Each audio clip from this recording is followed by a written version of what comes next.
Nul n'est prophète en son pays. Ayant fait le tour des chercheurs français, Jean-Pierre se tourne alors vers l'Amérique. À New York, un égyptologue de renom, Bob Pryor, accepte enfin de le recevoir. Jean-Pierre joue là sa dernière carte. Pour se rendre en Égypte et vérifier sa théorie, il lui faut un sésame. Bob Pryor pourrait bien être son homme, la clé qui va faire progresser son enquête. Bienvenue dans le Bronx. Merci. Quand il a ouvert son ordinateur, nous étions nombreux dans mon appartement. On s'est tous assis autour pour voir ce qu'il avait à nous montrer. On a découvert ces magnifiques images en 3D sur la pyramide. Je n'avais jamais rien vu de tel. L'architecte présente à l'égyptologue sa vision révolutionnaire, comment, selon lui, la pyramide aurait été construite de l'intérieur. Une rampe à l'intérieur de la pyramide? Oui, c'est cela. Et elle est encore là? Bien sûr, elle est toujours là. Au début, j'ai pensé que cette théorie était incroyable. Je n'étais pas sûr. Vous savez, il y a bien d'autres théories sur les pyramides, mais elles ont toutes des problèmes. Sa théorie résout certains de ces problèmes, mais c'était si étonnant qu'au début, j'avais du mal à y croire.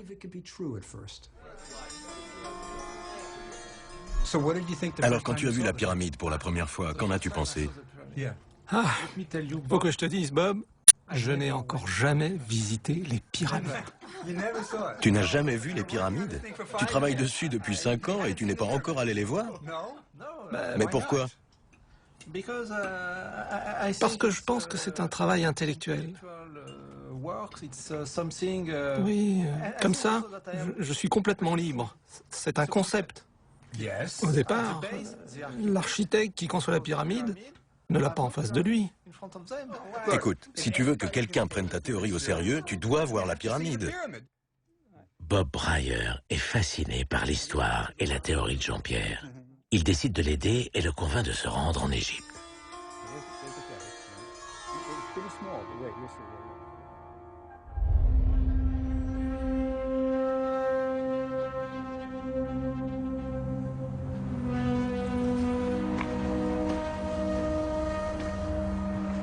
Enfin, 5 ans après le début de ses travaux, Jean-Pierre découvre les pyramides, majestueuses, impressionnantes devant lui.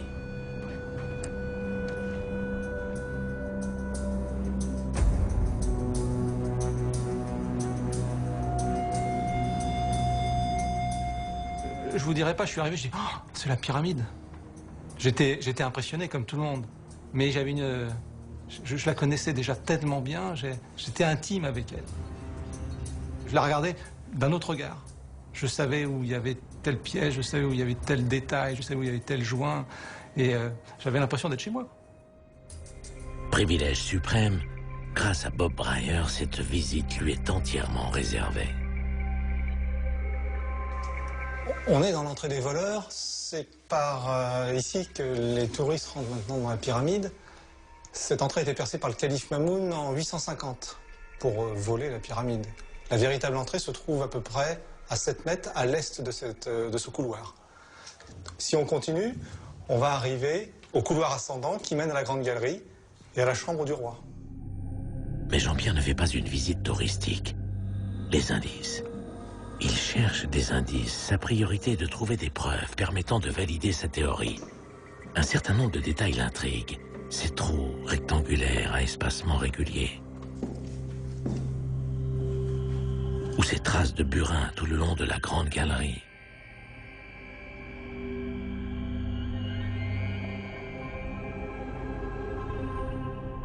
Enfin, il pénètre dans la chambre du roi construite tout en granit. Au-dessus de lui, des dalles gigantesques pesant chacune une 60aine de tonnes forment un plafond plat. Une aberration totale pour l'époque, compte tenu des milliers de tonnes de pierres qui sont entassées au-dessus. Cette chambre est un véritable défi d'architecte. Il admire les joints entre les pierres, ils sont parfaits. On n'y ferait même pas passer une lame de rasoir. Comment les Égyptiens ont-ils pu acheminer des blocs d'une telle taille dans la masse de la pyramide? La rampe interne de Jean-Pierre ne résout pas cette question. C'est la deuxième grande énigme de Khéops à laquelle il va devoir s'atteler.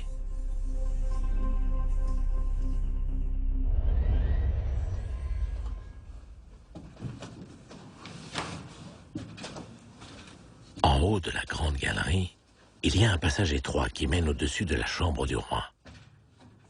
Ce conduit permet d'accéder à 5 étages de poutres en granit superposés, appelées chambres de décharge. Elles sont surmontées de blocs en chevrons démesurés. Ces pierres allègent le poids qui s'exerce sur le plafond de la chambre funéraire. Sans cet incroyable dispositif, le plafond de la chambre du roi et la grande galerie auraient cédé sous la charge. Mais ces poutres en granit se sont un peu fissurées pendant la construction. Pour vérifier l'étendue des dégâts, les bâtisseurs de Khéops ont donc ouvert ce passage, permettant d'accéder au cœur de ce système architectural fascinant.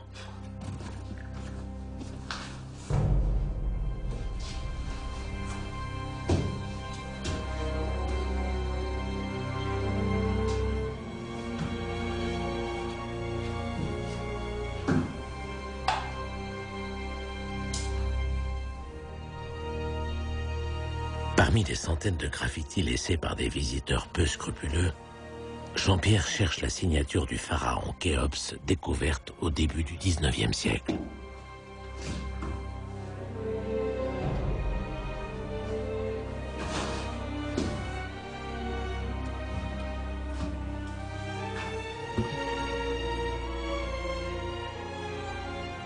C'est bien la preuve que c'est la pyramide de Khéops. Ça veut dire Khnum Khufu. On est au cœur de la pyramide. C'est absolument incroyable. Et au-dessus de nous, il y a des centaines de milliers de tonnes, il y a 85 mètres de maçonnerie. Et tout ça, c'est ces poutres là-dessus, ces chevrons qui reprennent toute la charge. Ça n'a pas bougé, un petit peu, à quelques centimètres. Et il y a 45 siècles que c'est là. Il faut sentir le calme. On est au cœur. La tranquillité. C'est quand même assez émouvant.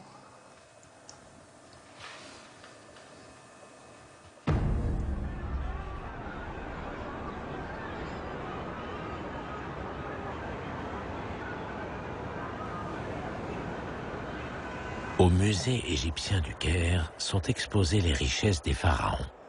Des millions de pièces retracent l'histoire prestigieuse de l'une des plus brillantes civilisations de l'humanité. Et paradoxalement, seuls 2 éléments sont directement liés à la pyramide de Khéops. Ce jour-là, Jean-Pierre a rendez-vous avec l'homme qui a imaginé la plus grande pyramide de tous les temps. Ironiquement, l'unique représentation de Khéops parvenue jusqu'à nous se mesure en centimètres. C'est une minuscule figurine en ivoire, découverte par hasard dans un temple en 1903.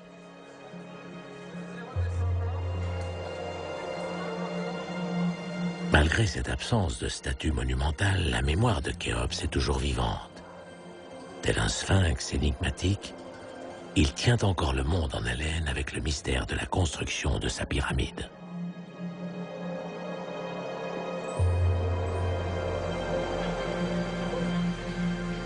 Jean-Pierre souhaite aussi voir ce qu'il considère comme l'une des grandes merveilles du musée du Caire, un traîneau en bois de cèdre qui a juste 4500 ans. La plupart des visiteurs ne prêtent même pas attention à cet objet apparemment banal. Pourtant, c'est un témoignage unique datant de la construction des pyramides. Le bois, c'est de l'or pour l'Égypte de l'époque. Faire venir du bois du Liban, ça coûtait très cher. Donc le bois était usé jusqu'au maximum.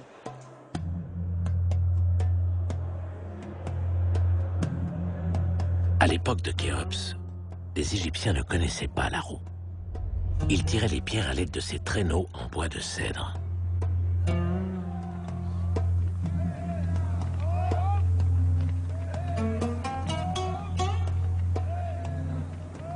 Compte tenu des outils qu'ils avaient à leur disposition, les anciens Égyptiens ont réalisé de véritables prouesses techniques. Leurs constructions monumentales ont traversé le temps. Elles révèlent le génie bâtisseur de ces hommes de l'Antiquité et continuent de fasciner égyptologues et architectes. Bob Breyer est convaincu du bien fondé de la théorie de Jean-Pierre. Il l'a rejoint au Caire pour l'aider à trouver sur le terrain de nouveaux indices. Tu veux une bière? Non, merci, un thé à la menthe. Pour préparer leur petite expédition du lendemain, ils commencent par passer en revue les théories imaginées par d'autres pour construire les pyramides. Aux yeux de l'architecte, elles présentent des inconvénients majeurs. Ou c'est trop pentu. Oui, mais c'est un grand problème avec ce rampe, oui. C'est un grand problème. Ou c'est trop pentu, ou c'est trop long. Oui. Et après, ça traverse la carrière. Parce que la pyramide est très haute. Il faut 1,6 km. Oui. Et la rampe, elle est plus grosse que la pyramide elle-même. Oui. Ça, c'est très raide. Oui. Alors ça, c'est bien pour faire du ski. Hein, c'est les Jeux Olympiques, là, c'est très bien. Dites-moi, qu'est-ce que c'est? Ça, c'est Beaucoup de rampes. archivé. Le virus du sida, peut-être. Maybe. Peut-être. Celle-là, elle est C'est intéressante. une théorie très importante. Oui, parce que, enfin, c'est intéressant. Oui. Parce que les 1,6 km, on les a pas devant la pyramide, on les a autour. Oui. Ce type de rampe enveloppante soulève de nombreuses interrogations. Comment accrocher solidement une telle rampe à une pyramide lisse? Comment fait-on pour négocier un virage avec 600 hommes, sachant que c'est le nombre nécessaire requis pour tirer un bloc en granit de 60 tonnes? De plus, ce type de rampe enveloppante ne permet pas de voir l'alignement des arêtes au fur et à mesure de la construction. Si les arêtes ne sont pas parfaitement alignées et contrôlées, la pyramide risque de vriller.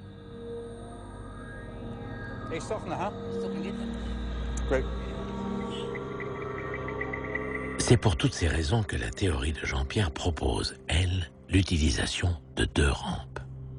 Une première rampe externe qui va jusqu'à 43 mètres de haut seulement. Elle permet d'acheminer les 2 premiers tiers en volume de la pyramide et les blocs de granit de la chambre du roi. En parallèle, les Égyptiens auraient construit une 2e rampe à l'intérieur de la pyramide. Ce système permet de résoudre les 2 grands problèmes de construction que pose Khéops. Sa hauteur, 146 mètres, et sa chambre en granit, unique en son genre. Une fois le niveau critique de 43 mètres atteint et les blocs de granit acheminés jusqu'au niveau de la chambre du roi. Les Égyptiens auraient démonté cette rampe, recyclé les blocs qui la composent pour les acheminer via la rampe interne et ainsi terminer la pyramide. Aucun matériau n'aurait été perdu.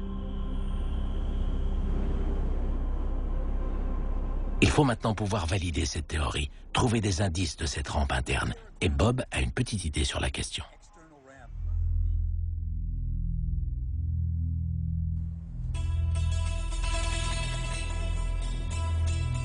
À 15 km au sud du Caire, l'égyptologue emmène Jean-Pierre sur les ruines d'un temple dédié au soleil construit 100 ans après la pyramide de Khéops.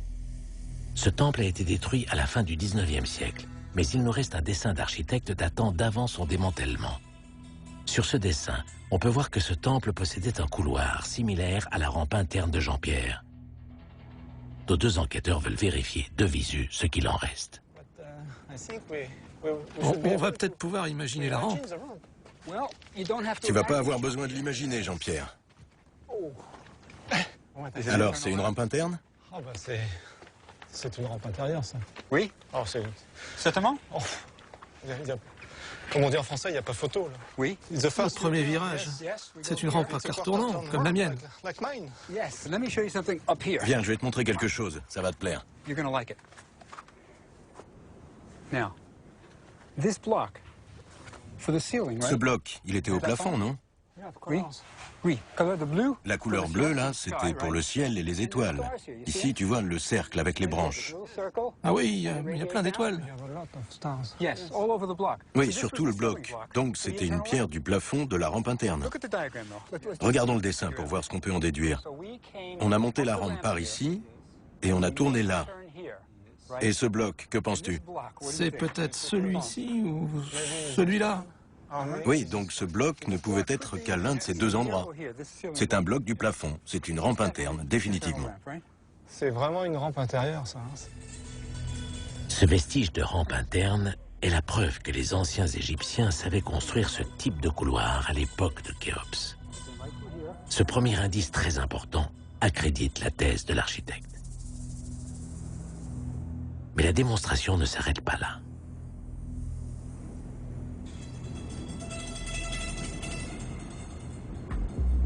Un autre aspect important peut être vérifié sur le terrain.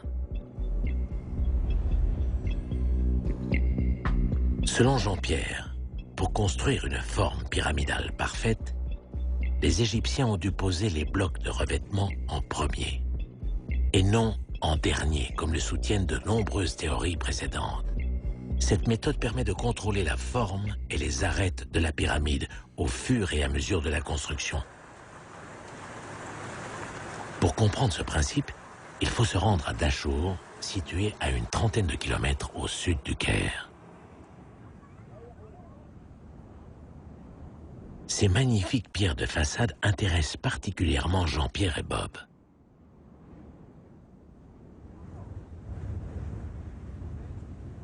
Le revêtement est constitué de blocs de 4 à 5 tonnes en calcaire blanc, mesurant jusqu'à 2 mètres de profondeur, 2 fois plus gros que les pierres qui se trouvent derrière. C'est une donnée architecturale d'une importance capitale. On amène le bloc de façade, tout prêt, ravalé, on le met en place sur ce bloc-là. Et après on continue, on regarde le troisième et après ça va comme ça jusqu'au sommet. Ok, j'ai compris. Les blocs de façade doivent être posés dès le départ, du bas vers le haut. Formel que la façade était faite J'ai compris. au fur et à mesure de la construction et que la pyramide était terminée en façade.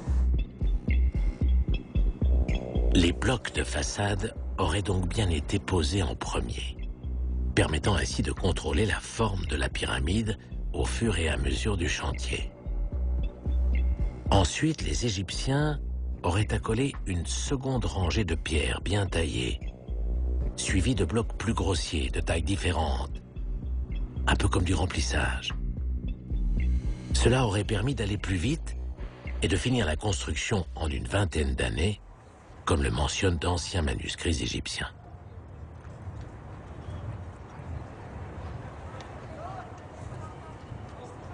Les indices relevés sur le terrain sont encourageants pour la suite de l'enquête. Mais l'architecte veut apporter la preuve de l'existence de cette rampe interne. On distingue à peu près aux 2/3 de la hauteur comme des traces blanchâtres. Curieusement, ces traces fantômes suivent exactement le tracé de sa rampe interne, avec la même inclinaison à 7%. Alors est-ce que la pyramide respire? Est-ce que c'est un phénomène optique, un phénomène thermique? C'est quand même assez étrange. Pour déceler cette rampe interne, il faudrait scanner la pyramide, mesurer s'il y a à l'intérieur des différences de densité de matière. Ce serait alors une preuve scientifique, physique et donc irréfutable de l'existence de cette rampe. Or, une étude semblable a déjà été réalisée en 1986. À l'époque, une équipe d'ingénieurs français a analysé la pyramide de Khéops au moyen d'une technique appelée microgravimétrie.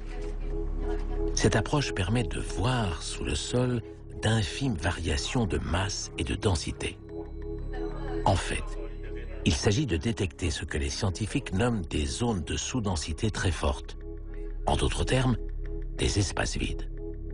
Pendant des mois, des techniciens ont effectué des milliers de mesures à l'intérieur et à l'extérieur de la pyramide. Cette équipe ne s'intéressait pas à l'énigme de la construction de Khéops, elle espérait trouver une chambre secrète. De ce point de vue, leur mission a été un échec. Les publications scientifiques de cette étude sont donc passées totalement inaperçues. Pourtant, sans le savoir, ces ingénieurs ont peut-être découvert la preuve scientifique que Jean-Pierre Houdin cherche depuis tant d'années. Bonjour Monsieur Buis, comment ça va? Huy Dongbuis est membre de l'Académie des sciences et officie toujours à l'école polytechnique. À l'époque, il a travaillé sur cette mission.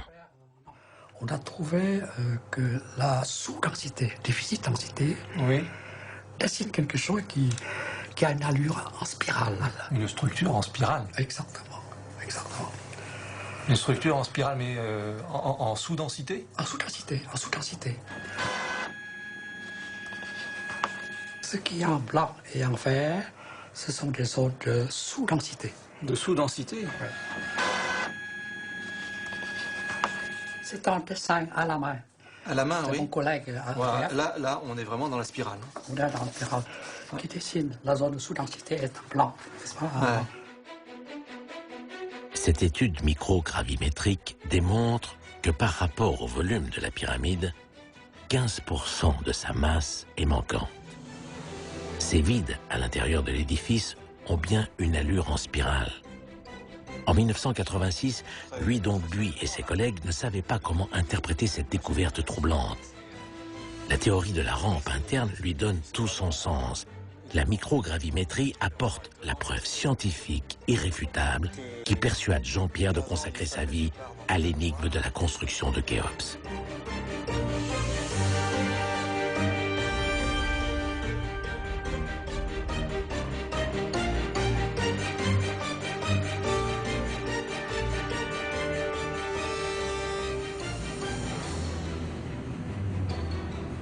Jean-Pierre Houdin a désormais l'intime conviction que la rampe interne se trouve là, à quelques mètres à peine, derrière ces blocs de pierre.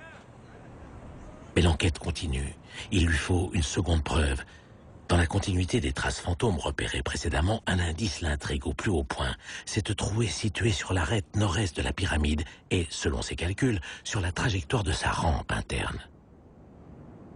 Serait-elle un vestige de ces encoches ou, selon sa théorie, les Égyptiens faisaient pivoter les blocs?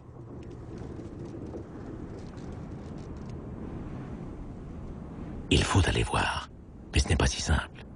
Il est interdit d'escalader les pyramides. L'ascension peut être dangereuse et de nombreux touristes ont été victimes d'accidents.